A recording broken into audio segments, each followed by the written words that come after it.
Sama kayak aku kak, nyeri sendi lutut. Ini komentar dari ibu atau bapak ini ya, ramah alam, dan memang nggak bisa dipungkiri. Berapapun usianya itu bisa terjadi ternyata.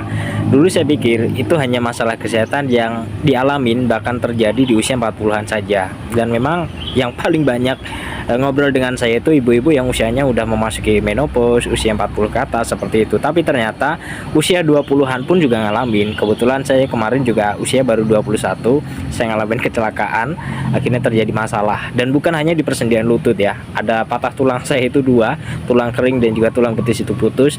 Terus ada dislokasi di pergelangan kaki, ada benturan di persendian lutut, ada peradangan di situ. Terus selain itu ada cedera saraf, banyak lah.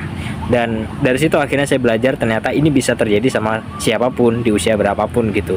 Dan jadi penting banget juga kalau teman-teman saat ini sudah berada di fase seperti ini untuk tidak menyepelekan. Karena kondisi seperti ini kalau diabaikan, ini kata dokter saya pada saat itu ya, kalau tidak segera diambil tindakan bisa semakin parah dan bisa berkembang penyakitnya itu, bisa osteoartritis grade 1, 2 dan seterusnya itu. Dan saran saya kalau ibu atau bapak ini sedang berjuang dengan kondisi seperti ini, sesegera mungkin diatasin apapun caranya, terserah, silahkan dipilih ya, bisa operasi, bisa terapi, konsumsi obat ketergantungan atau apapun itu. Tapi yang saya lakukan kebetulan kemarin, saya tidak operasi, saya tidak terapi, saya juga tidak alternatif atau kedukun. Yang saya lakukan hanyalah saya konsumsi nutrisi tambahan supaya terjadi recovery dari dalam. Ada 3 nutrisi yang saya konsumsi. Yang pertama kalsium, yang kedua pelumas sendi, yang ketiga ada nutrisi untuk saraf.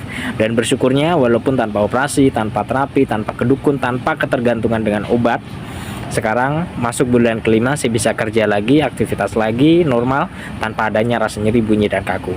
Untuk bapak atau ibu ini ya, ibu ramah alam, saran saya segera diatasin supaya tidak semakin parah dan mudah-mudahan segera menemukan kualitas hidupnya kembali.